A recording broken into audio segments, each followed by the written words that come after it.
Hello everyone, आज हम part 7.4 गोधूली पढ़ेंगे, जिसे लिखा है हेक्टर ह्यू मुनरो साकी जी ने। साकी जी स्कॉटिश परिवार के हेक्टर साकी परिवार में प्रारंभ में वे पत्रकार थे। बाद में वे संवाददाता के रूप में काम करते रहे।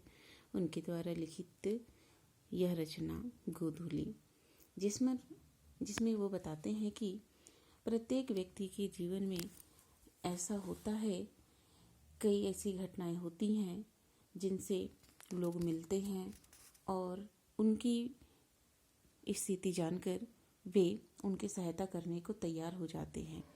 ऐसा ही उन्होंने इस कहानी में बतलाया है। वे कहते हैं कि नॉर्मन गाटस्बी, जो कि एक पार्क में बैठे हुए हैं, और उनकी दाहिनी तरफ एक बुजुर्ग आदमी आकर के बैठा हुआ है। कुछ देर के बाद वह बुजुर्ग आदमी उठ कर के वहाँ से चला जाता है और कुछ क्षण पश्चात ही एक युवक उनके बगल में आकर के बैठता है। वह युवक काफ़ी ज़्यादा परेशान और चिड़चिड़ा दिखाई देता है, जिसे देखकर गाटस्बी पूछते हैं कि क्या हुआ। पूछने पर पता चलता है कि वह एक होटल में रुकने के लिए आया था और घर से साबुन न लाने के कारण वह साबुन लेने के लिए उस होटल से बाहर निकला। होटल से बाहर निकलने पर जब वह साबुन लेकर के लौट रहा था तो उसे न तो होटल का पता था और न तो अपनी उस सड़क का पता था जिस सड़क से वह दुकान की तरफ गया था, और अब उसके पास पैसे भी नहीं थे कि वह होटल जा सके। यह बात गाटस्बी को पता चलती है तो गाटस्बी को विश्वास नहीं होता, क्योंकि जो साबुन खरीदने के लिए वह होटल से बाहर गया था वह साबुन भी उसके पास नहीं थी। परंतु कुछ क्षण पश्चात जब वह साबुन के बारे में पूछती हैं तो वह साबुन खोजने हेतु वहाँ से दौड़ पड़ती हैं। यह बात पर गाटस्बी को विश्वास हो जाता है कि युवक सच बोल रहा था। इसके पश्चात गाटस्बी उठते हैं और उठने के पश्चात उन्हें बेंच के नीचे नए रैपर में चमकता हुआ चीज़ दिखाई देता है।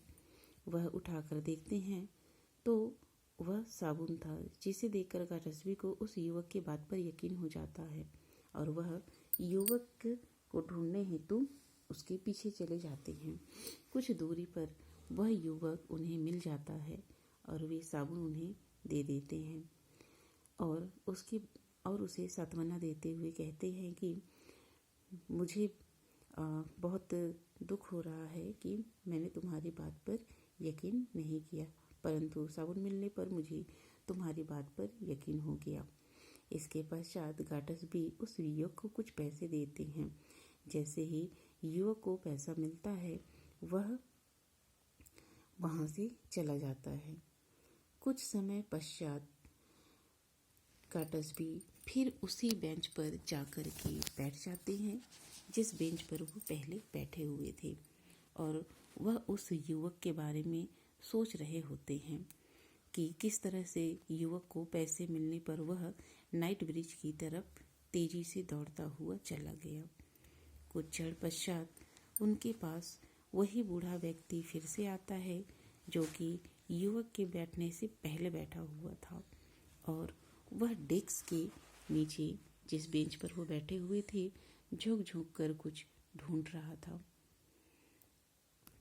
जब गाटस्बी ने उस वृद्ध को बेंच के नीचे कुछ ढूंढते हुए देखा तो सहानुभूति पूर्वक उससे पूछा कि आखिर आप बेंच के नीचे क्या ढूंढ रहे हैं।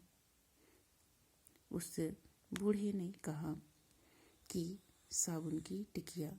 यह सोच सुनकर गाटस्बी अचंभित होता है और उसे यकीन हो जाता है कि उसके साथ धोखा हुआ है। साबुन की टिकिया उस युवक की नहीं, उस वृद्ध की थी।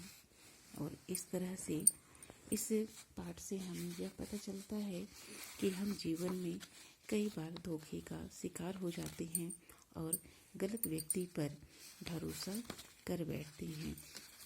इस पाठ में गाटस्बी के साथ भी यही हुआ। साबुन की टिकिया उस वृद्ध की थी, युवक की नहीं। यह जानकर गाटस्बी काफ़ी दुखी भी होता है और उस छल का शिकार भी होता है।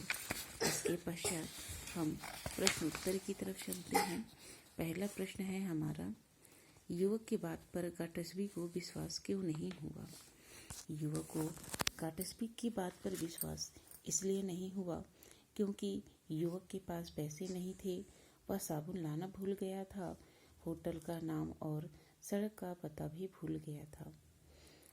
दूसरा प्रश्न है, गाटस्बी को कैसे विश्वास हुआ कि युवक सच बोल रहा है? जब गाटस्बी ने उससे कहा कि होटल का पता और साबुन की टिकिया दोनों एक साथ खो दिया है, यह सुनकर वह युवक साबुन की टिकिया खोजने भाग खड़ा हुआ। उसका साबुन टिकिया खोजना रवाना होना, इस कारण से गाटस्बी को विश्वास हो गया। कहानी सुनाए जाने के बाद निस्तब्धता क्यों छा गई? गाटस्बी को पार्क में जो व्यक्ति मिला वह उदासीन था। जिस होटल में वह पहुंचा वहां एक थिएटर बना है। टैक्सी ड्राइवर ने दूसरे होटल में रोका। साबुन भूल गया था, इसलिए खरीदने बाहर गया। लौटा तो होटल का नाम भी याद नहीं और पास में पैसे भी नहीं। अब रात को मैं कहाँ जाऊँगा? युवक को यह कहानी सुनाने के बाद निस्तब्धता छा गई। साबुन की टिकिया वास्तव में किसकी थी और क्यों? साबुन की टिकिया वास्तव में उस वृद्ध व्यक्ति की थी जो पहले बेंच पर बैठा हुआ था। दोबारा बेंच के पास झुक झुक कर वह साबुन खोज रहा था। इससे पता चलता है कि साबुन की टिकिया वास्तव में वृद्ध की थी। कहानी में से कुछ बिंदु ऐसे हैं जहां परिस्थिति बदलती है, बताइए। गाटस्बी ने युवक से कहा, आपका मूड भी अच्छा हरगिज नहीं होता यदि आप मेरी तरह असहाय होते। गाटस्बी ने दार्शनिक ढंग से कहा, मुझे याद है कि कुछ वर्ष पहले एक विदेशी राजधानी